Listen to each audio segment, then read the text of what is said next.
What is well-being? When do you really feel well in your life?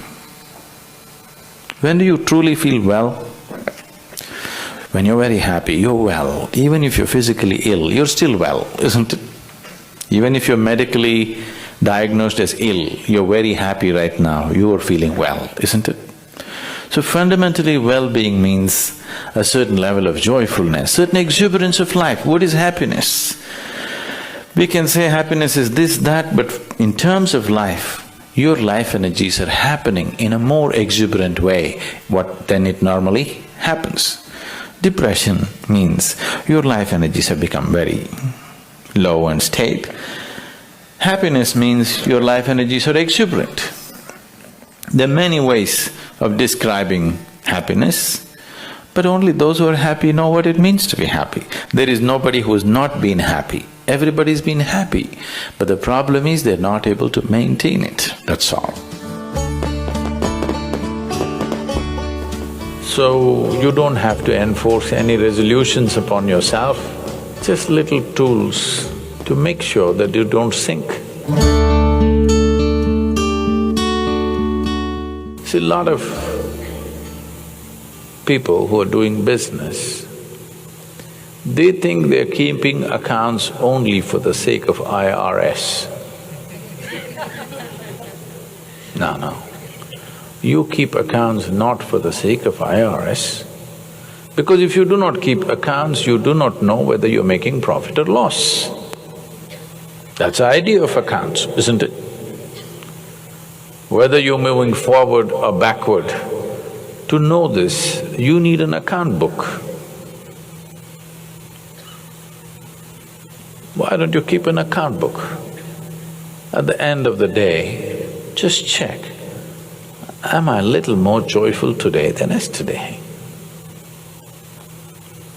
If you had done this since you were 5 years of age, you would have been ecstatic by now. Profit side became like this because you never kept accounts. One day you checked, when it became very acute, then you see you're in a big loss. Every day, every month, just keep accounts. Am I becoming more joyful or less joyful? There are only two things. How joyful are you and how much joy do you give to people around you? This you can keep accounts.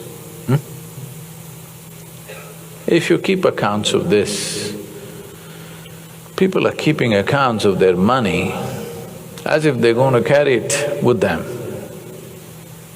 The real wealth of life is how joyful you are, how wonderful is your experience of life.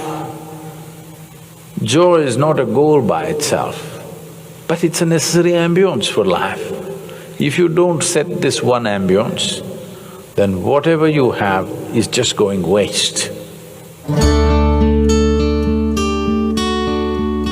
Tomorrow, if you wake up in the morning… No, this is not my wish, but I want you to know, of all the people who go to bed tonight, over 1 million people will not wake up tomorrow morning. And tomorrow, if you and me wake up tomorrow morning, is it not a fantastic thing? 1 million people did not wake up. You woke up. Is it not a great thing? Yes. You don't seem to think so. Yes. Because the problem is just this, you are living with an idea that you're immortal. When I say you're immortal, you're not actually thinking you're immortal, but you're not conscious of your mortality. If you're not conscious of your mortality, somewhere you think you're immortal, isn't it? How many moments in a day are you conscious that you're mortal? If you were conscious, would you have time to crib? Would you have time to fight with somebody? Would you have time to do some rubbish with your life? If you knew, if you are conscious that you are mortal, you would do nothing other than what is absolutely needed for you and everybody around you. Don't think this is a negative thing. Death is not a negative thing. It's the only thing which has added value to your life. If you're here forever, you would be unbearable. Yes. If you just become conscious of this one thing, that always you're conscious that I'm mortal. You don't have to think, I will die today, we don't intend, we want to live as far as possible. Just you know, one day I will die. Every day, every moment if you remind yourself, this is a brief life, I'm mortal, one day I will end. Just do this for 2 days and see, you will become something truly fantastic within yourself, just this is all. This is the fundamental aspect of yoga. The first teaching that came out was that it is your karma. That means it's your making. Your life and the experience of your life is entirely your making. If this one thing doesn't sink into you absolutely, you will not make the necessary changes. You still think, yes, I know it's my karma, but you know, my husband, what he did. You can't fix this. First you understand, this is my making, entirely my making. The moment you see it, you have the ability to change it. I see it, but you know what they did to me yesterday? Now you can't change it. It doesn't matter who did what. What is happening within you, your experience of your life is entirely your making. This is your karma. Karma means not something that drops upon you from somewhere. Karma means your action, it's your making, it's your doing. Before you go to bed, everything that's not you, keep it aside. They may be precious to you. You think about it, your house, is it you? Oh, my house. All right, you have lots of passion about it, but all right, keep it aside. Your husband, is it you? No, that's easy, he's not me.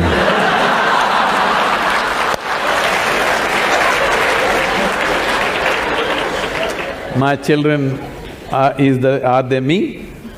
Oh, little difficulty, but no, they're not me. They're beginning to tell you, if they're 12, they already told you.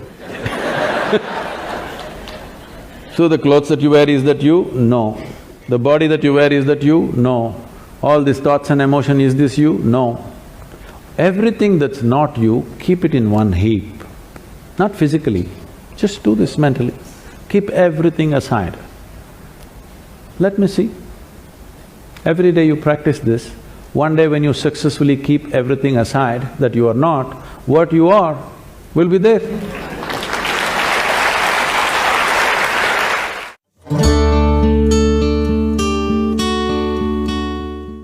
What you're referring to as love is basically the sweetness of your emotion. You sit here, you could feel love about somebody who is not even here. So it's got nothing to do with anybody. It is just the sweetness of your emotion. Now is your love affair, your ability to love, is it on self-start or is it on push-start? You can use another person to stimulate that within you, or you can be on self-start mechanism.